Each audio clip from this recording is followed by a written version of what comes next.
Palavra da Verdade, com Hernandes Dias Lopes. Irmãos amados, vamos abrir a palavra de Deus no livro de Atos dos Apóstolos, capítulo 1. Atos dos Apóstolos, capítulo 1, versos de 1 a 14.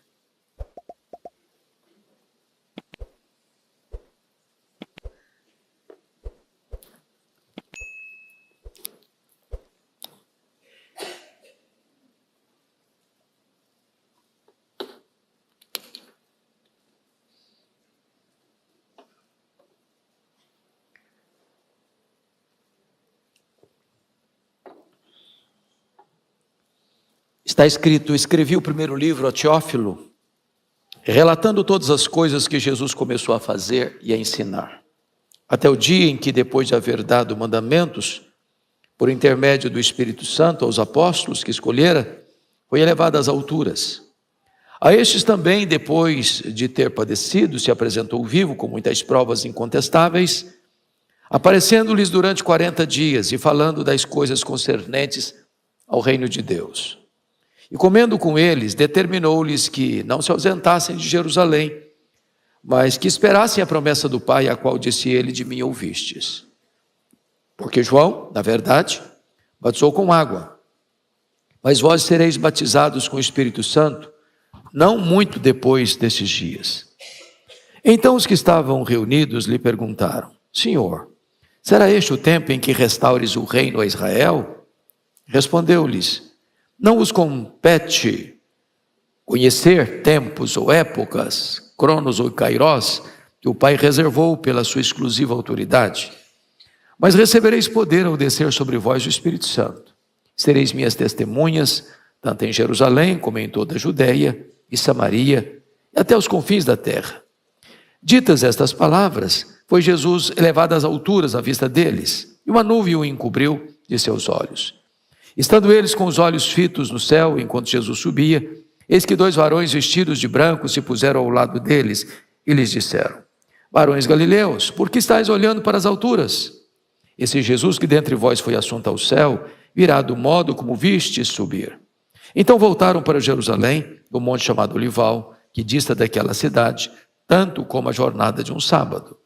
Quando ali entraram, subiram para o cenáculo, onde se reuniram Pedro, João, Tiago, André, Felipe, Tomé, Bartolomeu, Mateus, Tiago, filho de Alfeu, Simão o Zelote e Judas, o filho de Tiago.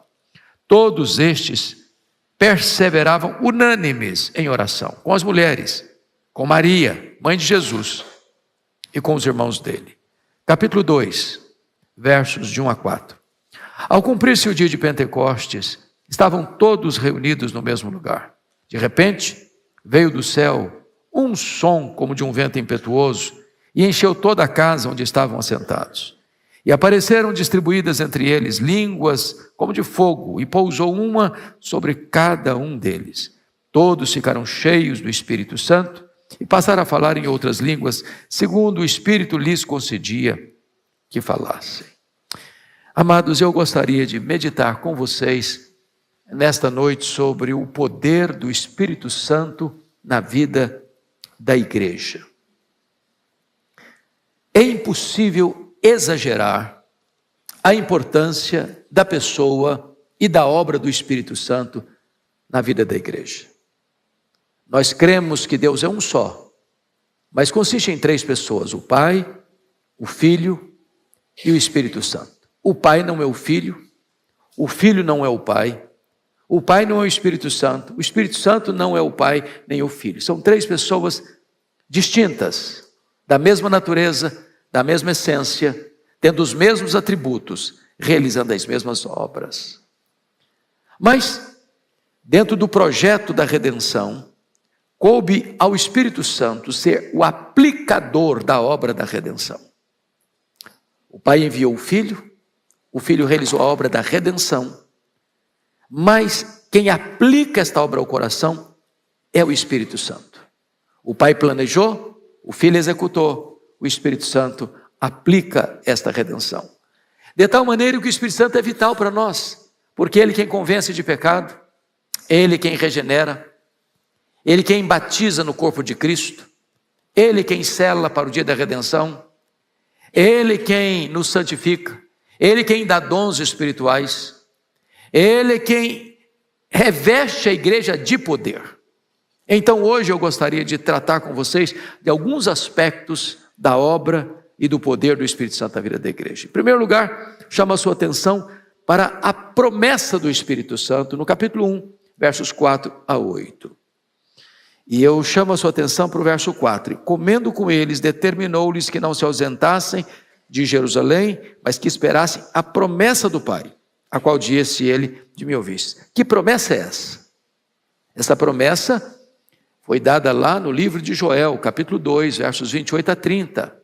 Que Deus derramaria do seu Espírito sobre toda a carne, sobre filhos e filhas, sobre jovens e velhos. O derramamento do Espírito, a promessa do Espírito, rompe então barreiras, seja ela etária, seja ela social, seja ela de gênero. Todos podem e devem receber esse derramamento do Espírito, esse poder do Espírito Santo. A Escritura nos diz ainda, lá em Isaías 44:3, derramarei água sobre o sedento, torrente sobre a terra seca, derramarei meu Espírito sobre a tua posteridade e a minha bênção sobre os teus descendentes. Pois bem, como é que essa promessa deveria ser esperada? O versículo de número 4 define: determinou-lhes, ou seja, não é um pedido, não é uma sugestão, é uma ordem. Determinou-lhes que não se ausentassem de Jerusalém, mas esperassem a promessa do Pai. Lá em Lucas 24:49, essa promessa ainda é mais específica e clara. Está escrito lá. Pode ler comigo toda a igreja? Vamos juntos? Eis que envio sobre vós a promessa de meu Pai. Permanecei, pois, na cidade, até que do alto sejais revestidos de poder.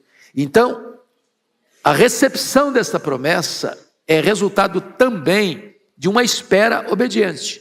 Mas por que aqueles discípulos que eram galileus deveriam permanecer em Jerusalém? Não era a terra deles, não era a casa deles, não era o domicílio deles. Porque na verdade foi aqui em Jerusalém que eles se acovardaram. Foi aqui em Jerusalém que Pedro negou Jesus. Foi aqui em Jerusalém que quando Jesus foi preso, todos eles fugiram acovardados. Foi aqui em Jerusalém que na crucificação de Jesus, só João estava presente. Foi aqui em Jerusalém que no sepultamento de Jesus, nenhum dos discípulos estava presente. Foi aqui em Jerusalém que eles estavam trancados dentro de casa com medo dos judeus. E Jesus está dizendo o seguinte: no local que vocês fracassaram, no lugar que vocês me negaram, no lugar que vocês se acovardaram, eu vou revestir vocês de poder, para que a partir de Jerusalém, este movimento do Evangelho alcance o mundo inteiro. E então eles deveriam permanecer na cidade.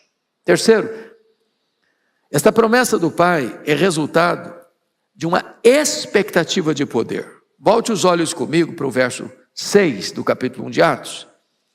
Quando Jesus termina de falar dessa promessa do Pai, que é o derramamento do Espírito Santo, então os que estavam reunidos lhe perguntaram: Senhor, será este o tempo em que restaures o reino a Israel? Notem os irmãos que aqueles homens ou aquelas pessoas ainda nutriam no coração uma esperança de um reino político. Por que isso? Porque Israel, ao longo da sua história, viveu debaixo de escravidão. 400 anos no Egito, depois 40 anos no deserto, acossados por inimigos. Depois entraram na terra, 7 anos de conquista. Eles não conquistaram todos os povos, viveram atribulados com os inimigos à volta. Depois entra um longo período, do período dos juízes, 330 anos, e na maioria desse período, eles viveram debaixo de opressão dos inimigos à volta. Depois vem a monarquia em Israel, e no reinado de Saul, viveram debaixo de grande opressão, mormente dos filisteus, e o rei morreu nas mãos desses filisteus. Depois vem a divisão do reino, e as 10 tribos do norte viveram todo o período de 209 anos debaixo de opressão de seus inimigos. As 2 tribos do sul que duraram até mais tarde um pouco, 586, em alternância de homens maus e piedosos governando, viveram debaixo da opressão de seus inimigos, até que veio a Síria em 722, levou o povo cativo. Depois, em 586, veio a Babilônia, levou o povo cativo. A Babilônia caiu, mas Israel ficou debaixo de opressão do Império Medo-Persa. Depois o Império Medo-Persa caiu, mas ficaram debaixo do domínio do Império Grego. Depois acabou o Império Grego, eles ficaram debaixo do domínio do Império Romano. Esse povo viveu ao longo dos tempos debaixo de opressão, e eles querem olhar para Jesus como Messias que vai quebrar esse jugo da opressão política, que vai estabelecer em Israel um reino político, e eles imaginam que eles vão ocupar uma posição de destaque nesse reino. Então daí vem a pergunta: será nesse tempo em que o Senhor vai restaurar o reino a Israel? Jesus responde: não vos compete saber, conhecer, nem tempos, nem épocas, que o Pai reservou pela sua exclusiva autoridade, mas recebereis poder ao descer sobre vós o Espírito Santo. O que Jesus está prometendo não é um reino político. O que Jesus está prometendo é poder. E a pergunta é: poder para quê? Primeiro, poder para sair do campo da especulação escatológica para o campo da ação missionária. Eles queriam discutir escatologia, e Jesus diz: eu tenho uma agenda maior, mais premente, mais urgente, que pertence a vocês. A agenda de vocês não é especular, a agenda de vocês é fazer a obra. E para fazer a obra, vocês vão precisar do poder do Espírito Santo. Poder para quê? Segundo, poder para morrer. Recebereis poder ao descer sobre vós o Espírito Santo, sereis minhas testemunhas. A palavra testemunha é a palavra martiria, de onde vem a palavra mártir. E ao longo da história, a igreja é martírica. Como disse hoje de manhã, houve porventura um tempo em que o mundo não odiou a igreja? Houve período, um tempo em que o diabo deixou de perseguir a igreja? Houve um tempo em que este mundo foi a nossa pátria ou nosso habitat? Não somos aqui peregrinos, não somos aqui forasteiros, não estamos aqui de passagem. A nossa pátria é o céu. Aqui estamos chamados a, se preciso for, selar o nosso testemunho com o nosso próprio sangue. Aqui tem luta, aqui tem prova. Poder para quê? Poder para perdoar. É isso mesmo. Sereis minhas testemunhas, tanto em Jerusalém como em toda a Judeia e Samaria. Para o evangelho chegar em Samaria, tinha uma barreira intransponível, um ódio racial de 700 anos. E então, foi quando o Espírito Santo foi derramado, o evangelho chegou em Samaria e o muro da inimizade foi quebrado. Eu posso lhes garantir, irmãos, que não há perdão nas relações interpessoais e internacionais, a não ser que o poder do Espírito Santo opere nos corações. Poder para quê? Poder para pregar a palavra de Deus. Não há pregação sem poder. Não há pregação sem a ação do Espírito Santo. Sabem por quê? Por mais eloquente que um pregador seja, ele só pode falar aos ouvidos. Só o Espírito Santo tem poder de falar aos corações. Então, sem poder, não há pregação eficaz. Mas notem agora, meus amados, um segundo ponto da mensagem. Primeiro vimos a promessa. Veremos agora a busca do Espírito Santo. Vá comigo para o verso 14, por favor.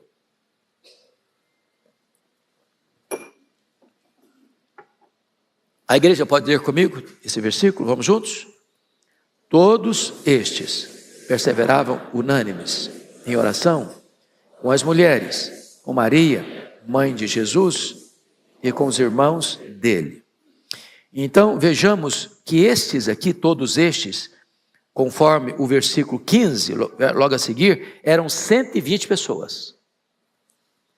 Então Jesus está lá no Monte das Oliveiras, ele vai assunto aos céus, e ali Jesus disse para eles: permanecei na cidade, até que do alto sejais revestidos de poder. Eles voltam no Monte das Oliveiras, desce o Vale do Cedron, sobe para o Monte Sião e entram no cenáculo, o mesmo cenáculo onde eles participaram da última ceia, ou da última Páscoa com Jesus, onde Jesus inaugurou a ceia. E diz o texto que 3 coisas ali acontecem. Primeiro, havia unanimidade em oração. Todos estes. É uma reunião de oração, onde tem 120 pessoas. E ninguém ficou do lado de fora. E ninguém disse, não, eu não acredito mais em oração. Não adianta orar. Todos estes oraram. Então, há unanimidade. Segundo, houve perseverança. Todos estes perseveraram. A pergunta é quanto tempo? A ordem de Jesus é permanecer na cidade até que. Não é orar um dia, não é orar uma semana, é orar até que. E esse até que durou 10 dias, ininterruptos, onde todos perseveraram. Mas houve um terceiro elemento, havia concordância na oração, perseveraram unânimes. Unânimes. Às vezes você tem uma reunião de oração, uns oram, outros não, uns creem, outros não, uns puxam para lá, outros puxam para cá. Não, nessa reunião de oração não, todos unânimes perseveraram em oração.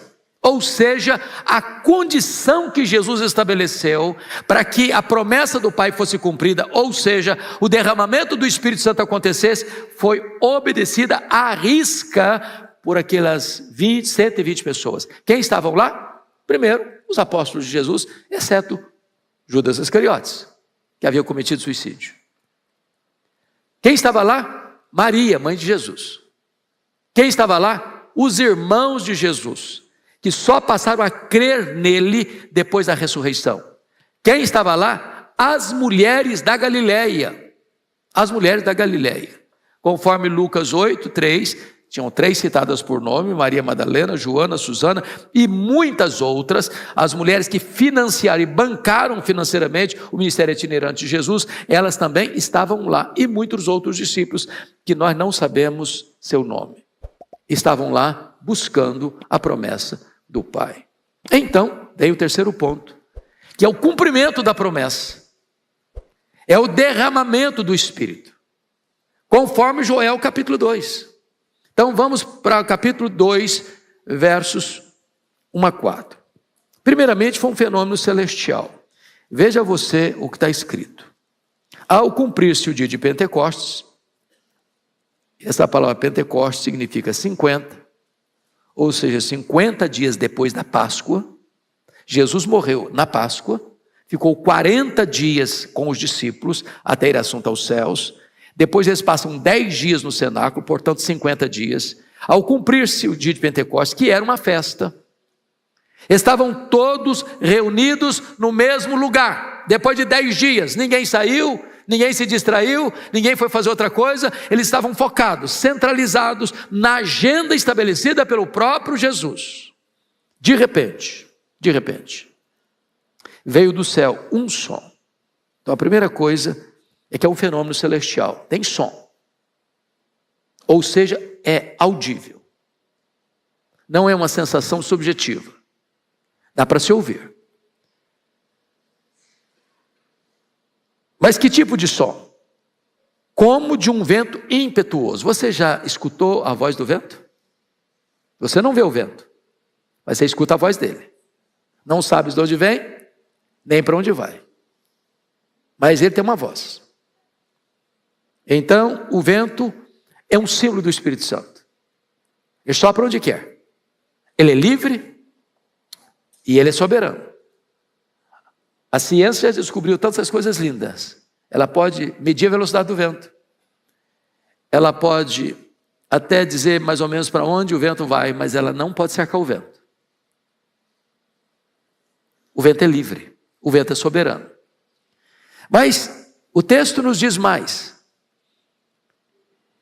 que esse vento encheu toda a casa onde estavam assentados, e apareceram distribuídas entre eles línguas como de fogo, e pousou uma sobre cada um deles. Então o fenômeno celestial, ele é audível e ele é visível.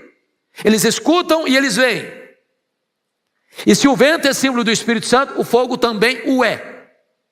Aliás, essa é uma das figuras mais usadas no Velho Testamento para a manifestação divina. Deus se manifestou a Moisés lá na sarça ardente, no meio do fogo. Deus falou a ele no meio do fogo. O fogo do altar não podia apagar. Elias orou para que Deus se manifestasse lá no Carmelo, através do fogo. Quando o templo foi consagrado, Deus manifestou-se através do fogo. A Bíblia diz que Deus é fogo, que o trono de Deus é fogo, que Ele faz dos seus ministros labareda de fogo. A Bíblia diz que Jesus viria batizando com o Espírito Santo e com fogo. E a Bíblia diz que quando o Espírito Santo foi derramado, línguas como de fogo pousou uma sobre cada um deles. E a figura do fogo é importante porque o fogo ilumina, o fogo aquece, o fogo purifica, o fogo alastra. É assim que age o Espírito Santo de Deus. E o texto diz, versículo 4, que todos ficaram cheios do Espírito Santo e passaram a falar em outras línguas, segundo o Espírito lhes concedia que falassem. E versículo 6 diz, porquanto cada um os ouvia falar na sua própria língua. O que Deus está fazendo aqui é revertendo a maldição da Babel, da Torre de Babel, onde houve uma confusão, ninguém entendia ninguém. Agora, quando o Espírito Santo vem, todos entendem. É a reversão da maldição de Babel. Agora notem comigo, amados, que o derramamento do Espírito Santo prova que os milagres, preste atenção no que eu vou lhes dizer, os milagres abrem porta para o Evangelho, mas os milagres não são o Evangelho, e os milagres não são um substituto do Evangelho, porque o fenômeno que acontece aqui é milagroso, não é autoproduzido, não é a terra que produziu, não é qualquer efeito que os 120 produziram ali que tornou isso uma realidade. Não, foi uma operação sobrenatural e milagrosa de Deus. Mas o que é que o milagre em si produziu? Vejamos.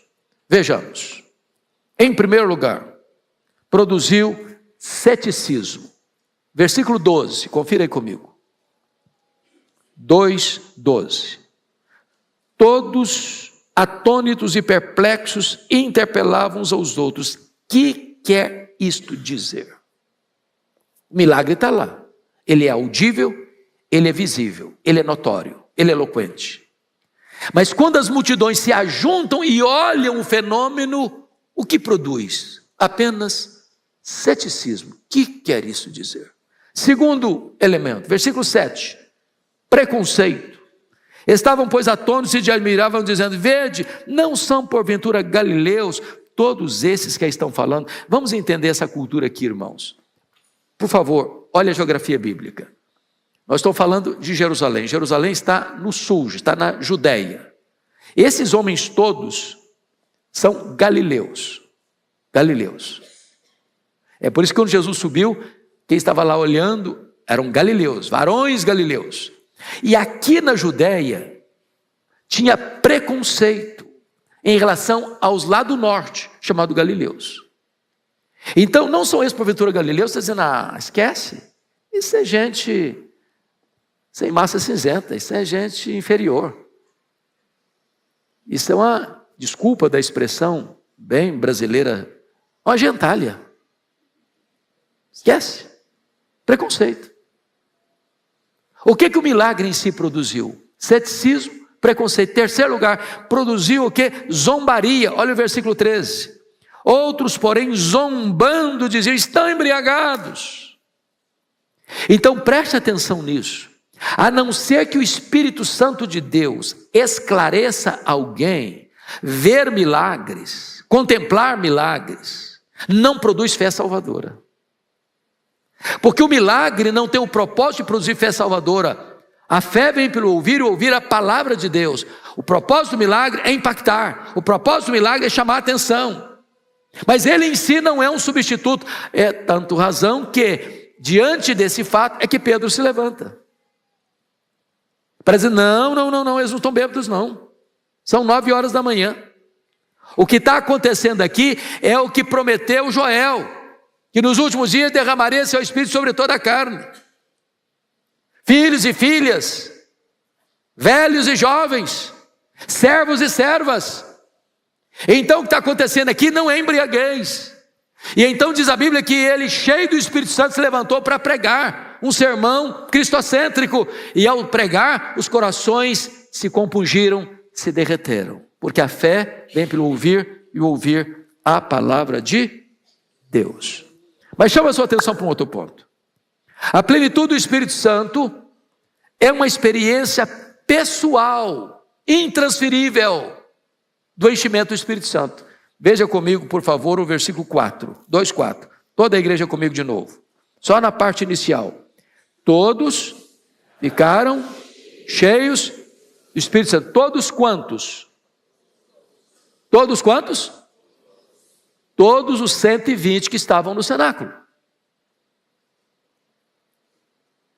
Então, quem estava lá? Pedro, João, Mateus, Tomé, Filipe, Bartolomeu, Tiago. Quem estava lá? Maria, mãe de Jesus. Quem estava lá? Os irmãos de Jesus. Quem estava lá? As mulheres da Galileia. Ninguém ficou mais cheio do Espírito Santo que outro. Todos ficaram cheios. Ou seja, é uma experiência pessoal, individual, particular, intransferível. Bom, me permita uma pergunta muito pessoal e complexa de responder. Você está cheio do Espírito Santo?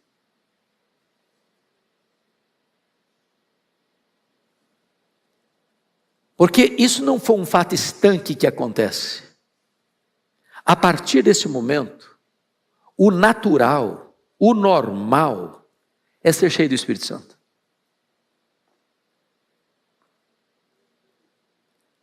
Aliás, isso é tão sério, que o apóstolo Paulo, escrevendo aos Efésios, disse assim: e não vos embriagueis com vinho, no qual há dissolução, mas enchei-vos do Espírito.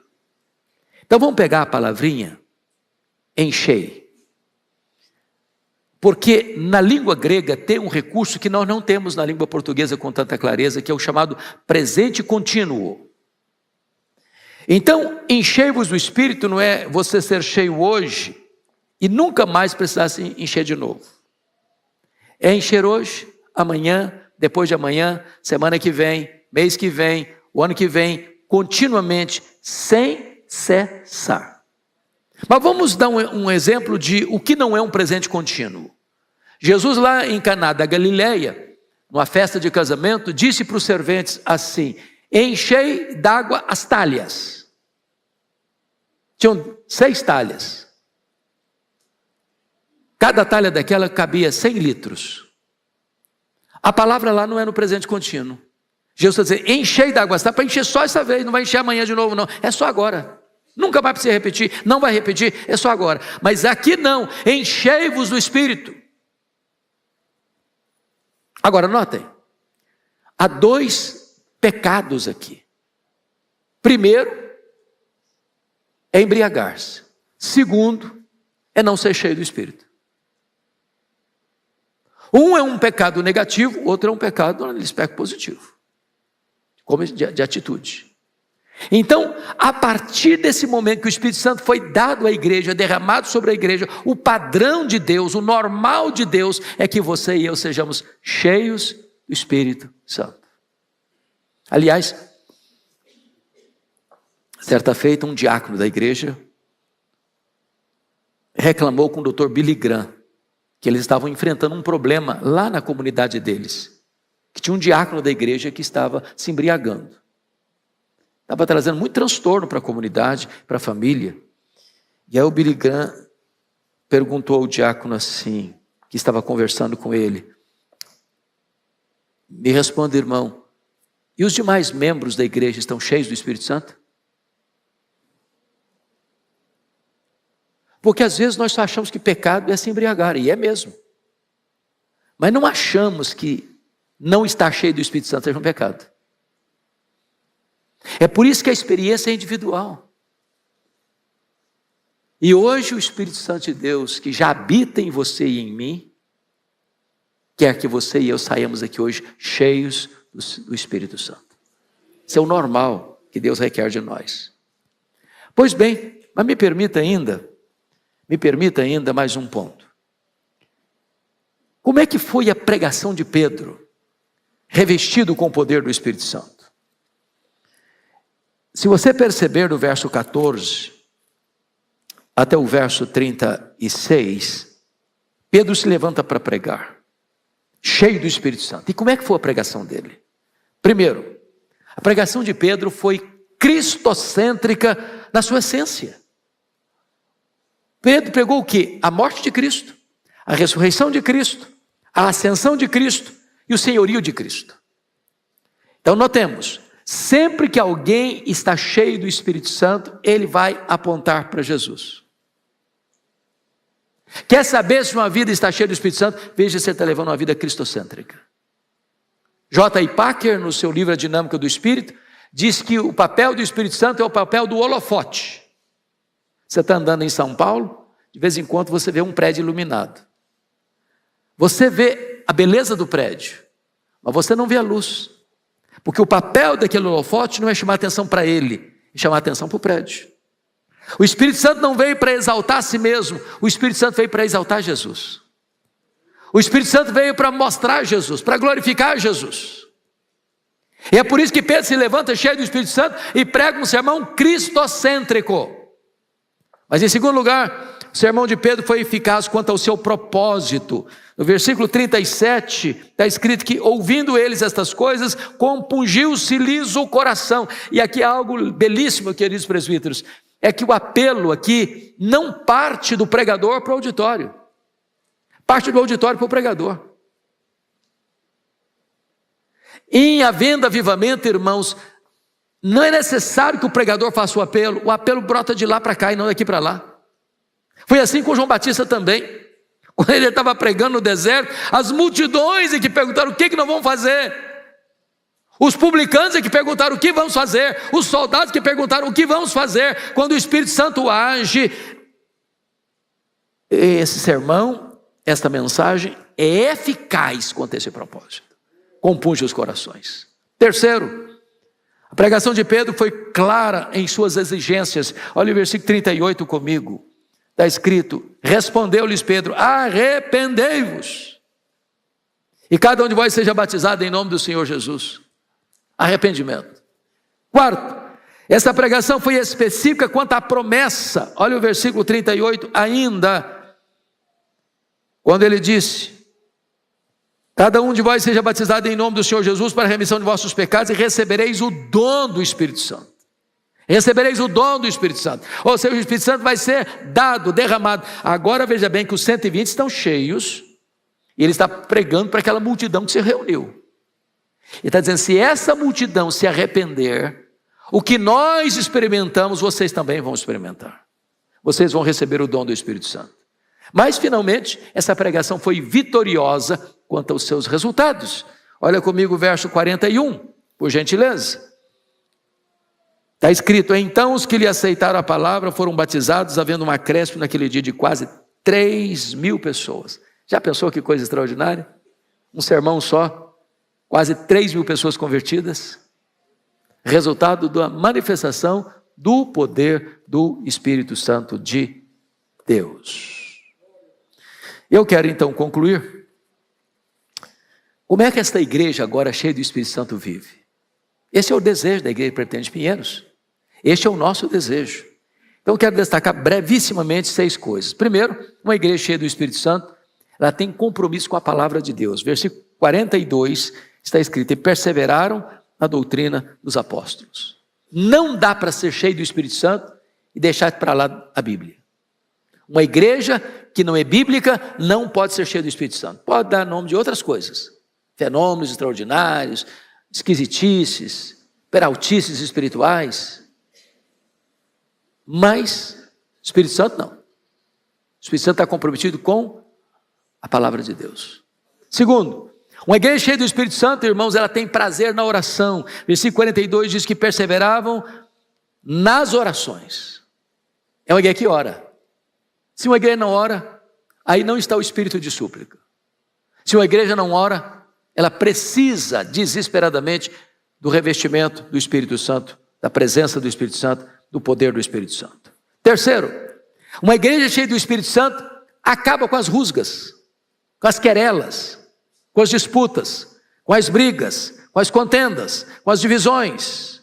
Ela é uma igreja onde se desfruta de plena comunhão. E aqui é importante examinar com vocês alguns versículos. Primeiro, 42 diz que perseveravam na comunhão e no partir do pão. Versículo 44 diz que todos que creram estavam juntos e tinham tudo em comum.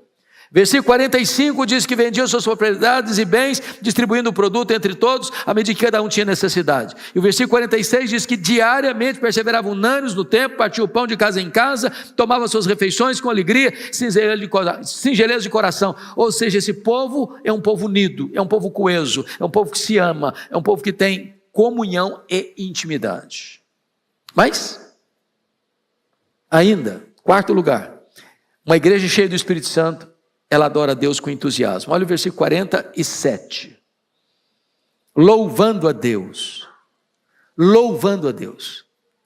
Irmãos amados, você pode também perceber na adoração, no culto público, na dinâmica da adoração, uma igreja cheia do Espírito Santo. Mas ainda, uma igreja cheia do Espírito Santo, ela teme a Deus e presencia os milagres de Deus. Veja, por favor, versículo 43. 43. Em cada alma havia temor, e muitos prodígios e sinais eram feitos por intermédio dos apóstolos. Tem que ter temor. Não é peito estufado. Não é holofote em cima de homem. Não é propaganda mercantilista. É temor de Deus. E onde há temor, há manifestação do poder de Deus. Finalmente, uma igreja cheia do Espírito Santo, ela tem simpatia dos de fora e cresce numericamente. Versículo 47 termina dizendo assim: contando com a simpatia de todo o povo, enquanto isso, acrescentava-lhes o Senhor dia a dia os que iam sendo salvos. É uma igreja simpática para fora, e uma igreja que Deus acrescenta todo dia gente convertida. É só o Espírito Santo que faz isso, irmãos. Porque na força do braço você não converte ninguém. Com argumentos humanos, lógicos, racionais, ninguém se converte. É só o Espírito Santo que tem esse poder. Então, concluindo, eu preciso desse poder. Você precisa desse poder. A Igreja Presbiteriana de Pinheiros precisa desse poder. Você que está nos acompanhando precisa desse poder. E esse poder está à disposição de todos nós. É o mesmo poder que ressuscitou Jesus dentre os mortos. É o poder que está à sua, à minha, à nossa disposição. Que Deus nos abençoe. Amém.